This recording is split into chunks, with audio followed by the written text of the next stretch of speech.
Hello, everyone. Welcome. Thanks for joining our diagnostic training session today. And what you're about to see is a pre-recorded training session we did over in the United States. But be assured that a lot of the material that we cover is really applicable to any automotive application. So just be aware that yes, it is a lot of North American vehicles, but they will apply a lot of the same principles apply over in the UK as well. Now, if you do have any questions, if you're watching this during the premiere, you can just leave it in the chat. We'll be monitoring live chat. If you're watching this after the premiere, then just feel free to leave a comment underneath the video and we'll get to those as we can as well. So my name is Jason Gabrenas. I'm one of Snap-on's diagnostic technical trainers. I've been in the training department since 2013, traveling around North America, helping techs and shop owners get the most out of their diagnostic equipment. Before I did that, it was a couple years as a diagnostic sales rep at Snap-on, so I had 30 different franchisees I worked with, as well as the shops that they serviced in order to help everyone get the most out of their diagnostic needs. Then before I did that, it was 8 years at Subaru, so I worked in a dealership, and over time, I guess, just became the default diag guy in the shop. So I always ended up having the drivability problems, the intermittent problems, the weird wiring problems that would show up on those cars. And that's really where I cut my diagnostic teeth, was trying to figure out all those weird head scratcher type cars that would come into my bed. Then before that, bunch of other miscellaneous wrenching jobs. Been a little over 25 years under hood experience for me. Our topic at hand today is testing intermittent electrical faults. These are the ones that happen on the third Thursday of the month when it's 68 degrees outside and slightly rainy or what have you. You know, the ones that are difficult to find. They happen over only every once in a while. So those can be probably the most challenging issues that we can have as well. So a lot of it comes down to workflow, right? So we have some sort of a workflow, some form of a way of diagnosing it the same every time, diagnosing things the same every time. Now, of course, it'll branch off in certain places, but it really starts with the top left there, intake the customer. When the customer comes in, you want to make sure that you capture their complaint as accurately as you can. So if it's an intermittent issue that happens, is the vehicle hot? Is the vehicle cold? Is it wet first startup? Is it after an hour of driving? When is it? Once you've done that, then of course we'll take a road test or verify the complaint in some way. Maybe sometimes it might not be a road test necessarily, but we need to verify the customer's complaint. And when it comes to intermittent problems, that's usually the big challenge, is trying to actually duplicate the problem. You could spend an hour or two trying to duplicate it, driving it under the same circumstances. We just need to be able to approach it the same way every time. Then we'll inspect it. And then, of course, we need to do a pre-scan on the vehicle, diagnose the problem, repair the problem once we've figured out what it is. Then maybe a reset, relearn, recalibration needs to be done. And then a post-scan after the fact in order to verify that everything is working as it should. And then, of course, we'll take a post-road test and verify that the problem hasn't.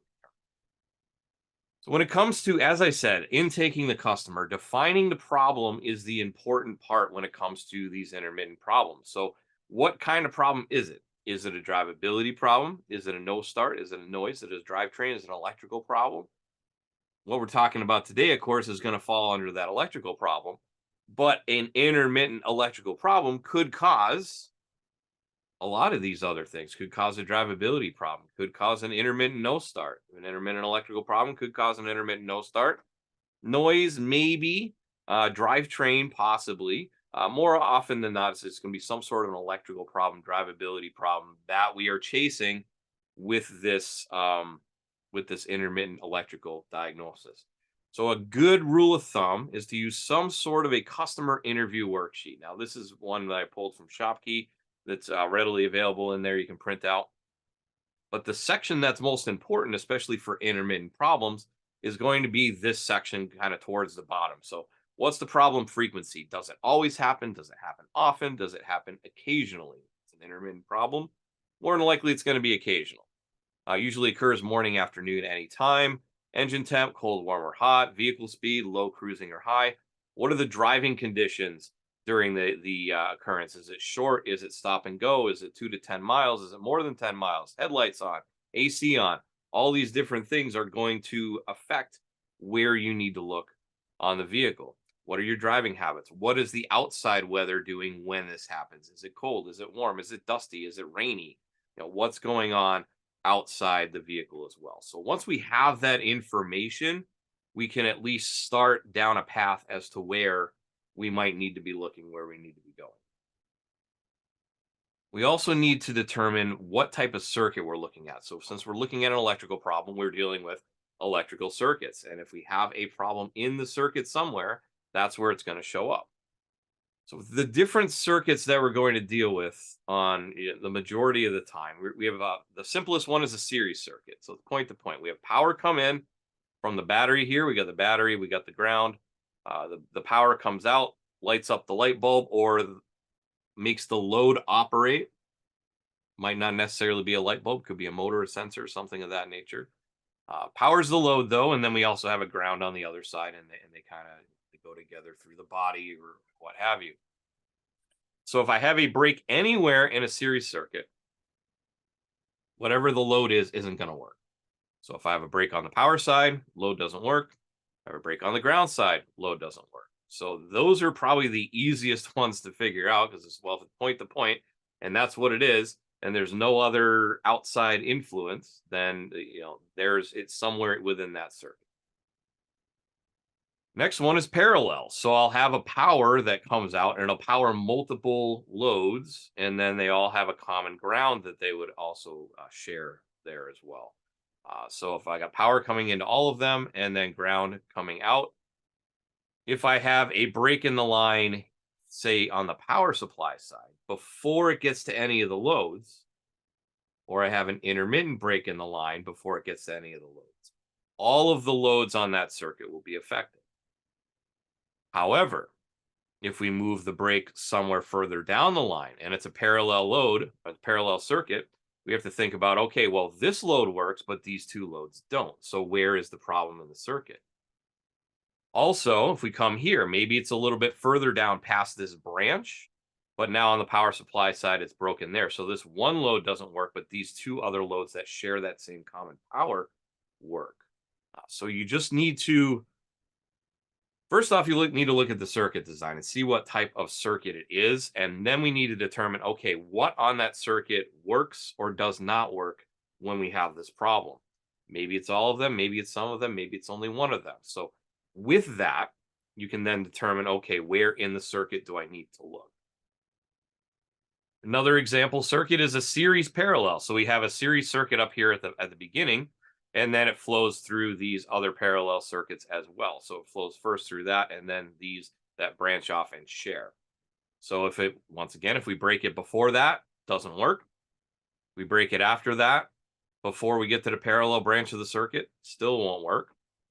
But if I come over here, that load will work, that load will work, that load will work, but that load does not. Right, so we have to take that into consideration, the circuit design, how it is set up as to where I am going to test in the circuit as well. So with testing vehicle electronics, which the majority of the time that's what it's going to be, we need to know a few things. What's the operating voltage of the system? Is it AC or is it DC? Because especially nowadays with some of these electric vehicles, we do have AC in the vehicle as well. 5 volts or 12 volts, 48 volts on a mild hybrid, 400 volts on an electric or a full hybrid. What are we working with voltage wise? What type of circuit is it? Is it a series? Is it a parallel? What type of component am I working on? Is it a sensor? Is it a relay? Is it a motor? What am I working on? And do I have access to the information I need to properly diagnose this problem? And do I have access to the proper tooling to test this?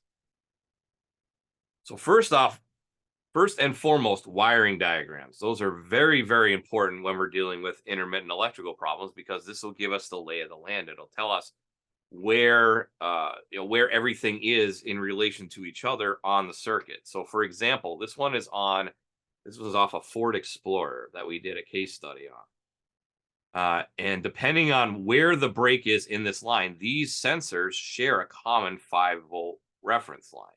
So you see right here, there is a splice in the center of the engine compartment. So if the break is here, nothing off this splice is going to work. If the break is here, these two sensors would work, but whatever's on the other end of that branch won't work.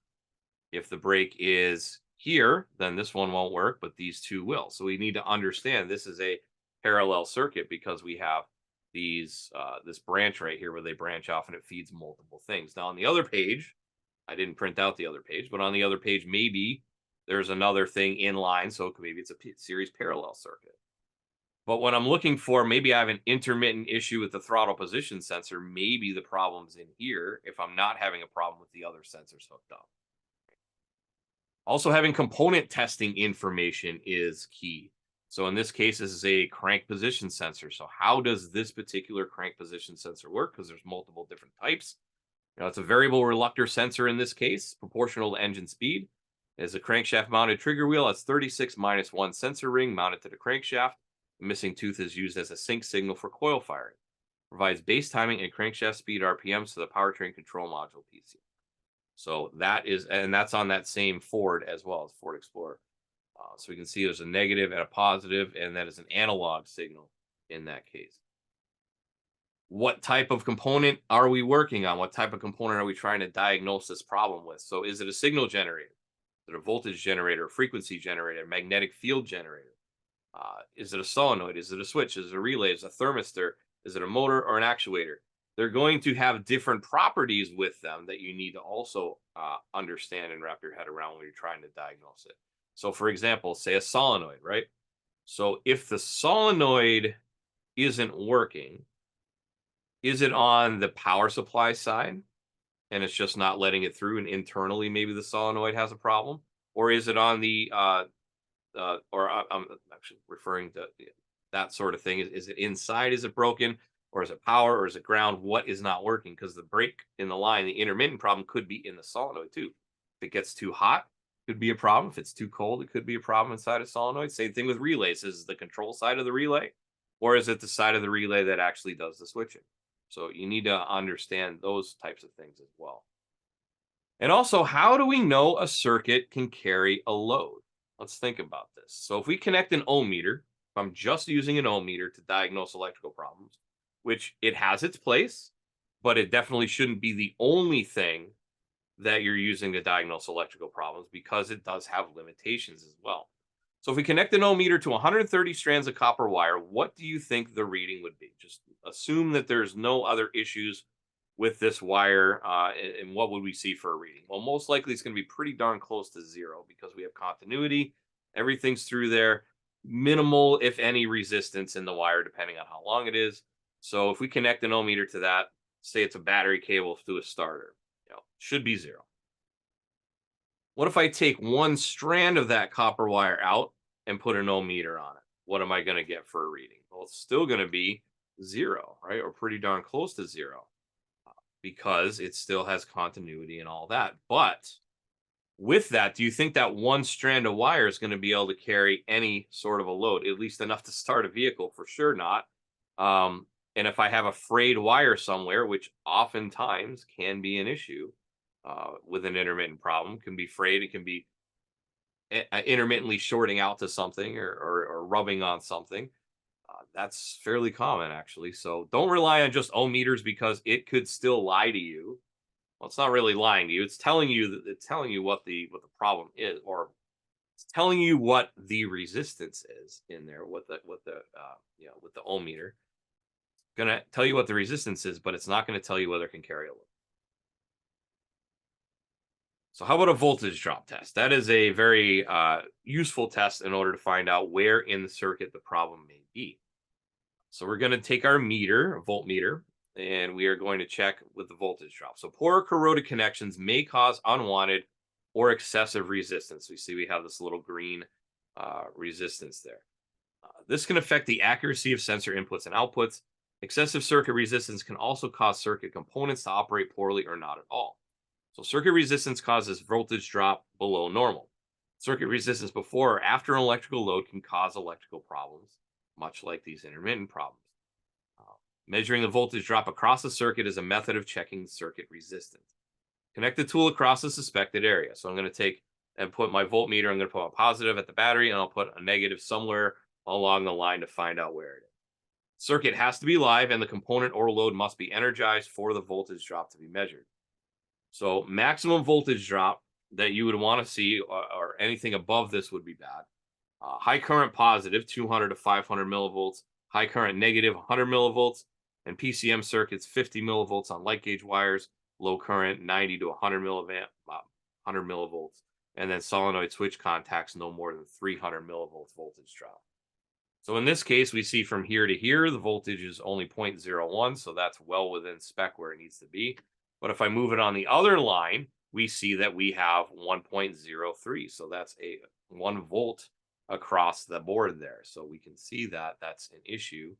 And these lights, because they are a load and they're not getting sufficient current flow, they're still getting current flow, but they're not getting sufficient current flow. They are now dim. So oftentimes to check a load on a circuit, some folks will use a headlight. They'll plug in, take a halogen headlight, like a sealed beam or whatever, and they'll hook up power and ground to it and see, is it bright or is it dim? Easy enough way to do it. If it's dim, then we know we have some sort of resistance in the circuit and it's an issue. Otherwise, if it's nice and bright, then we shouldn't have an issue because that headlight's a decent load on that as well. Oftentimes you'll find people do like a wiggle test. Hook up the light, nice and bright, wiggle it, it flashes on and off, or it gets dim and gets bright. So many useful methods for doing this, but basically when we have that electrical problem, it's going to make the circuit not operate the way it is designed. So we need to just figure out how it is damaged or how it's not working and the intermittent time. We also have to remember that when we're dealing with computer circuits, say, BCM, PCM, what have you, you need to think about it as a computer almost. So we have inputs and we have outputs. So we can monitor the inputs, we can monitor the outputs and decide where the issue is there too. So for example, on a BCM, inputs could be switches, sensors, data. Outputs could be motors, lights, and even more data could have an output there as well.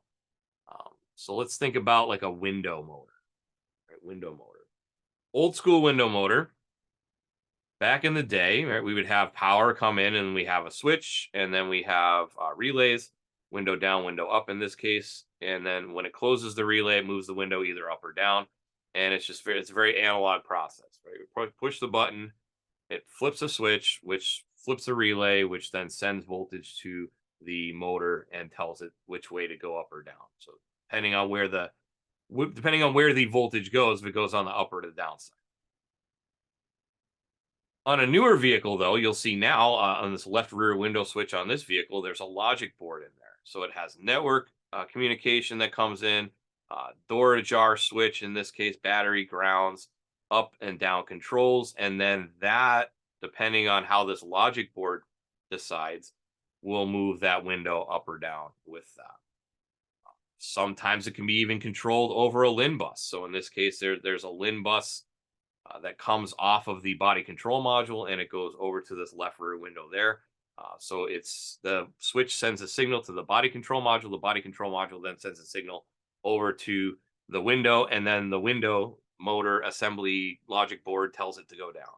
Right? So it could be a lot of moving parts. So we need to decide where's the intermittent problem. Is it on the input side or on the output side if we're dealing with something like that? All right, so here's just another example on a Cadillac, right? The motor and the logic board and everything is all laid out, and then the switch is separate. So the switch sends a signal over to the logic board. The logic board then tells the motor what to do. So let's walk through a few scenarios, a few useful tips and tricks that we can do on the tool, or maybe even with our repair information as well, to see how we might approach some of these problems. All right, so let's look at a few things on the tools. So first off, let's go into shop key here and repair information. I have a 2012 BMW 328i pulled up. And as we can see, looking through this circuit, this is just a power supply circuit for, let's see, it shares with the crank sensor, the DISA controller, oil condition sensor, air mass meter, fuel tank vent valve.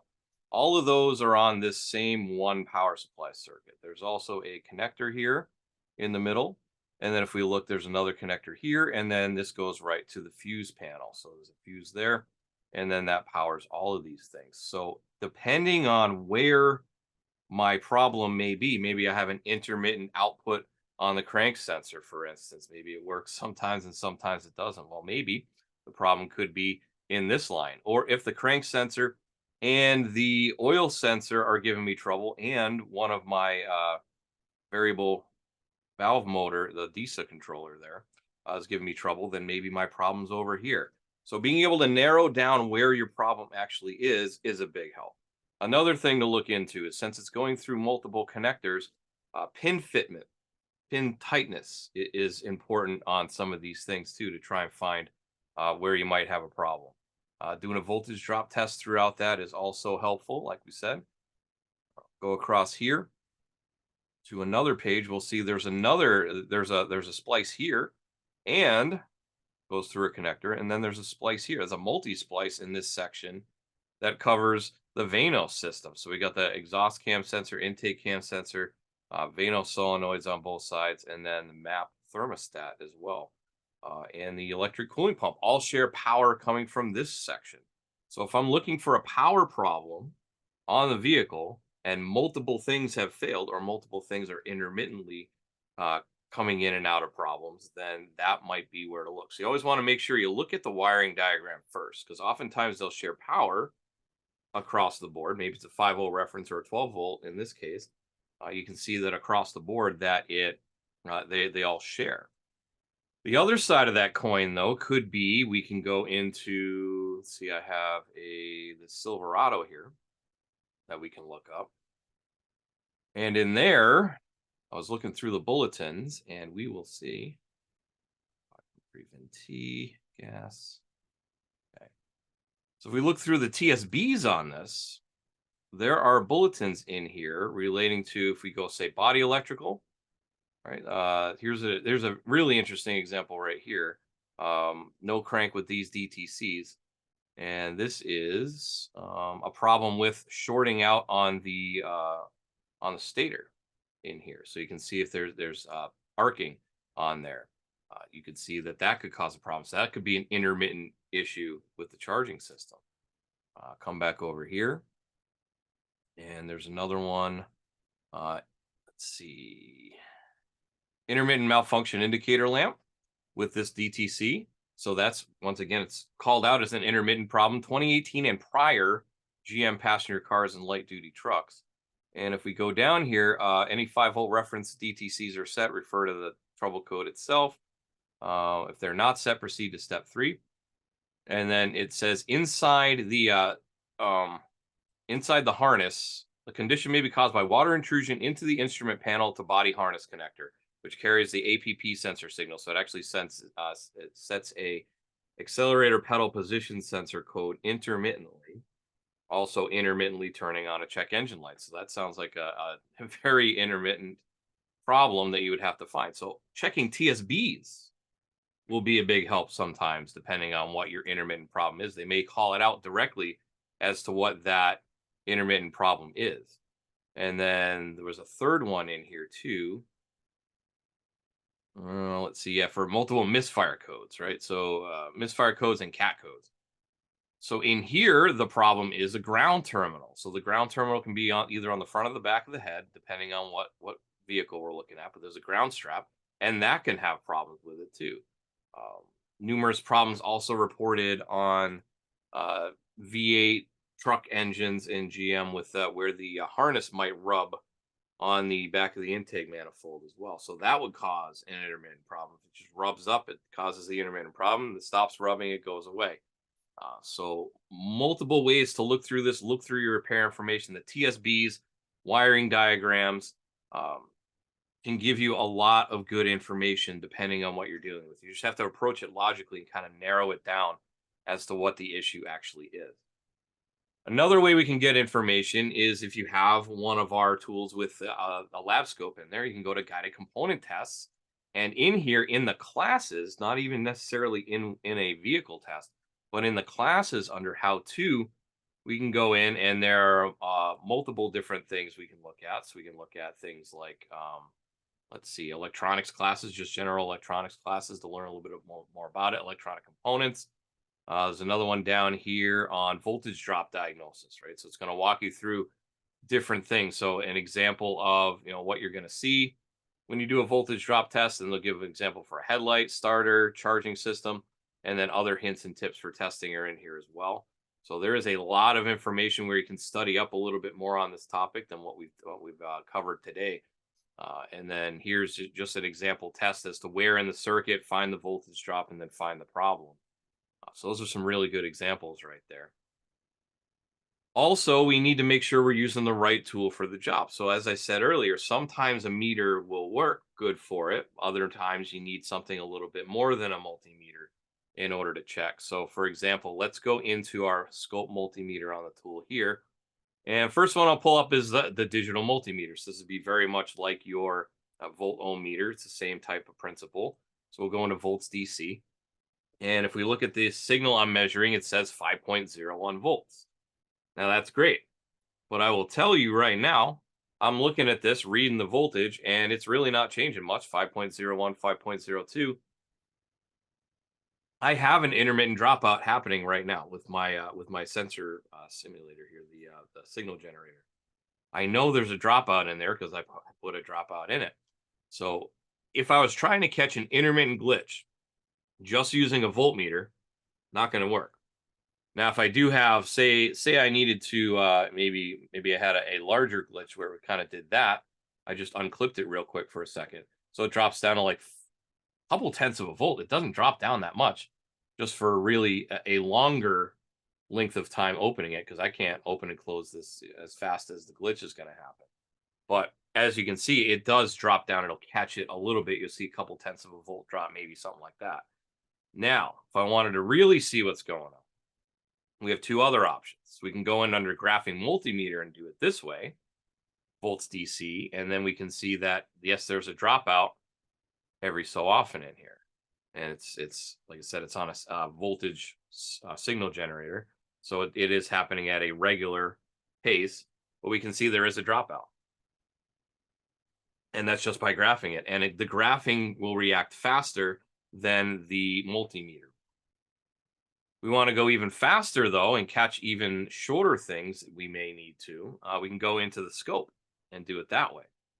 So in this example, we can see every once in a while we'll see a glitch, but we're not necessarily catching it. And the reason behind that is with the scope, you also need to use, if you're trying to catch something like this, you need to use the trigger as well. And you'll notice if you look at the screen, there's no trigger on. So I'm going to come down here and turn the trigger on. And when I do that, you'll see that it catches it every time it happens. And it puts it in the same place. If I move it over here, it's going to catch it again. If I move it over here, it's going to catch it again.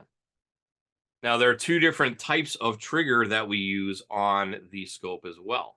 So in this case, we are looking at, let's see, which trigger is this? So it's a manual trigger. If I go into auto trigger, it is going to collect it and it's just going to show it on the screen whenever it happens, and it'll catch it in that spot. So it'll continue recording, and then it will drop down, and then you see when it stops, it goes away, and then it drops down, and it says waiting for trigger. So that's all well and good if I need to put a pattern on a screen that's a repetitive pattern. If I'm just trying to capture a glitch, what I really need to do is flip it back to that manual trigger, and that way it'll record until it has a problem, right? And then when it does have a problem, the problem will show up. So let me turn the glitch off and show you what that would look like. All right, so I turn the glitch off. I have to restart recording, so I'll stop and record. And now you'll see with my manual trigger, nothing's happening because it is not contacting this trigger. Remember how it would come in at about 5 volts and then would drop down. Anytime it passes that trigger is when it starts to draw it on the screen.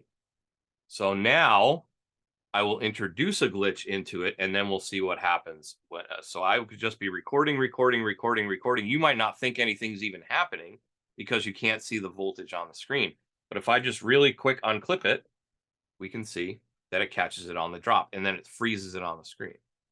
So I could just let this roll.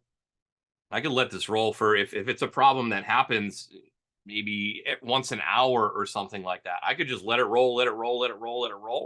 And then when it glitches, it'll catch it with that trigger point on the scope.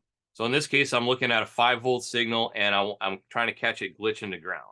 So in that case, I have it around like 2.5 volts or so is where that is. If I brought it down further below 0, because it's probably not going to go negative, right? So if I open it up it's not catching it. So the trigger point has to be in the right spot. That's one thing it needs. It needs to be in the right spot for one. The other thing is it is on what we call a negative slope or a falling slope right now. So you see how it's squiggly, top left to bottom right. So that's going to catch the signal when it goes down. So I have this on a downward slope, and it's right here. It's not catching anything. But if I open it up, it's still not going to catch anything because it doesn't go above 5 volts. Now, if it was shorted, if I was trying to catch a short to power, that would be where I'd want to put it above that 5-volt line. So it's shorting to maybe 12 volts. So it's only going to catch it on the way up or the way down. So I'll pull it back down here around like 2.5 volts again. Now let's change the slope the other way. So I'm going to change it on the way up. So I'm going to unclip this, and then we'll see what happens when I do this. There. So I unclipped it. It didn't catch anything when I unclipped it. When I reclipped it and it went back up, when it reconnected itself, then we catch it on the way up. All right, so we have two different ways that'll work. It either work on the way up or on the way down. And when I reset it, it resets itself. So that is, like I said, really helpful to catch one of those little quick dropout glitches that you don't know when it's going to happen. You could just leave it monitoring the signal, whatever it happens to be. If I'm looking for a quick dropout, or if I'm looking for a quick voltage spike or something like that, I can just let it roll. And then what it does, it will catch it and it'll freeze it on the screen and lock it in place. That's using the manual trigger on that. All right, so hopefully we got some tips on this. That's my time for this part anyways. And with that, that is our time here today. So make sure you tune in for new diagnostic content every week. We will be premiering a new video every Wednesday at 7 p.m. UK time. So make sure you check it out on the YouTube channel. If you're watching, well, of course, you would be watching this on YouTube, but make sure you subscribe, thumbs up, ring the little notification bell so you know anytime we post new content. And it's youtube.com/SnapOnDiagnosticsUK. With that, time for questions. If you have any questions, just feel free. Once again, if you're watching this on a premiere, just leave it in the live chat and we'll answer those. Otherwise, leave a comment under the video and we will get to those as we monitor those comments as well. So I'd like to thank you for taking a little bit of time out of your day to learning a little bit more about how you might be able to be more efficient at diagnosing vehicles using some of the information that we've given you today. Hopefully we'll see you next week. Hopefully you can watch and see you on any of our other videos. Have a good week. Have a good night and take care.